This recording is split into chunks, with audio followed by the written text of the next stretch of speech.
everyone, today I will be discussing about my topic is solid and hazardous waste, economics and urbanization. So what are the differences between solid and hazardous waste? According to Resource Conservation and Recovery Act or RCRA, solid waste was simply defined as any garbage, refuse or abandoned materials or any waste generated by human activities in one's community. While the hazardous waste is a waste with properties that make it dangerous or capable of having a harmful effect on human health or the environment. It comes from many sources such as industrial, process waste, or any form of garbage waste, including the liquids, solids, gases, and sludge. Solid waste are classified into several ways. As we have seen, one way to classify solid waste, if it is biodegradable or not. So there are two types, biodegradable or non-biodegradable. When we say biodegradable, these are the solid waste that can be broken down. It includes organic matter such as a waste of foods from kitchen, papers from processing plants, and etc.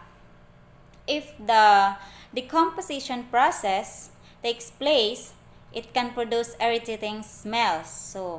However, this process is beneficial especially to an agricultural aspect. It can produce fertilizers and soil conditioners, which can be used to improve the quality of soil. So, while the non-biodegradable is also called as inorganic, a solid waste that do not decompose by microbial action. These waste include plastic, containers, scrap metal, food and drink cans, plastic bags, and etc. So, similarly, those waste or solid waste that can be recycled. So, otherwise, non-biodegradable materials can also be classified as combustible or non-combustible depending on whether they will burn or not. Let's proceed to the characteristic of hazardous waste. So, the hazardous characteristic include the ignitability, reactivity, as well as the toxicity of the particular waste, where it is typically measured by the laboratory test. So the classification of a hazardous waste is depend on the characteristic of threshold level. So there are four characteristics of hazardous waste. First is the universal waste. These wastes are created by the disposal of batteries, pesticide, and any industrial or agricultural waste. So, if we seen it around, we can classify those hazardous waste as an universal waste. So, the second one is the mixed waste. It is the combination of two or more hazardous waste. Let's proceed to another topic, economics and urbanization. So, what is urbanization?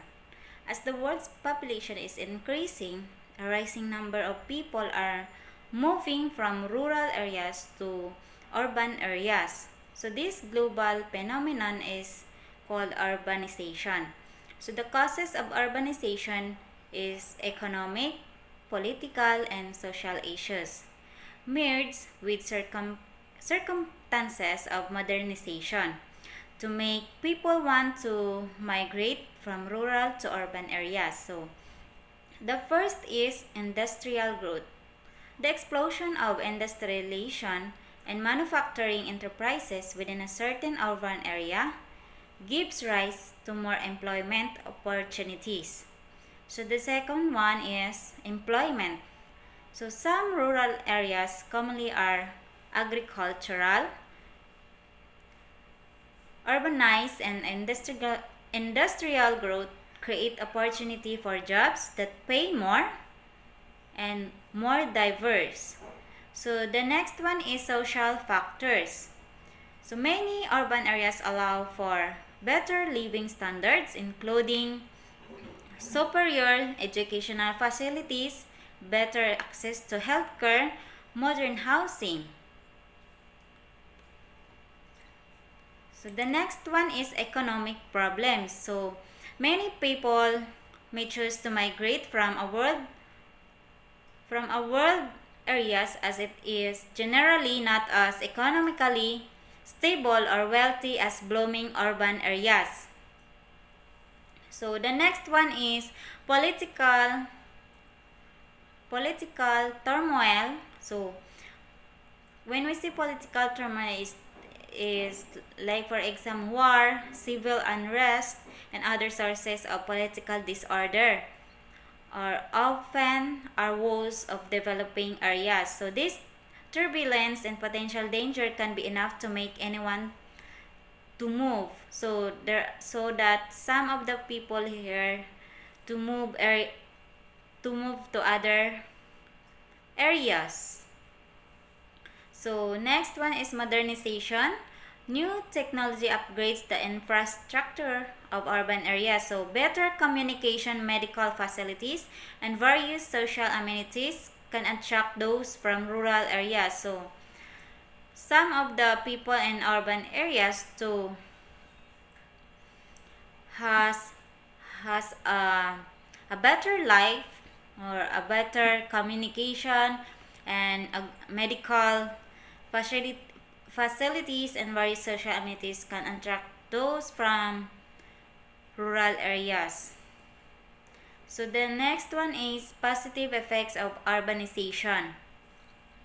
When urban areas become bustling cities and towns, they become a society of culture that can facilitate financial and educational growth. So first is employment opportunities. So with industrialization comes the creation of jobs, usually making a shift from an agricultural economy.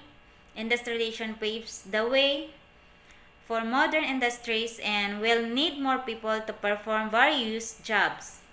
So the next one is modernization. Modernization is modern technology provides for a better city infrastructure. With modernization, cities can adapt to cultural needs and provide support system for future development. The next one is environmental hazards. So water and sanitation issues are surfacing because of rapid population increases.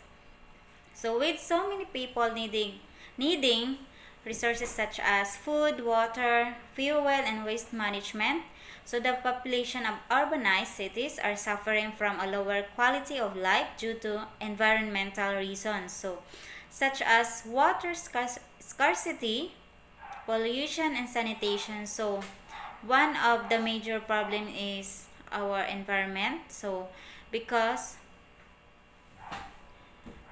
of there are areas overpopulated, so lack of water, lack of food, so that's why the quality of life is lower. So the next one is solution to urbanization is a double-edged sword.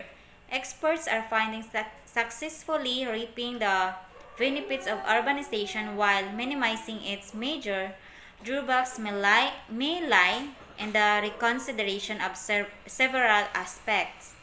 So first is education. So it will fall upon the city government to prepare and plan for rapidly growing population. So planting trees, conserving energy and resources, and educating the public can make for more efficient city. So the last one is city planning. So newly urbanized cities can take note from smart cities. So the technology they use to power their city and respond to urban activity. So that would be all. Thank you for listening.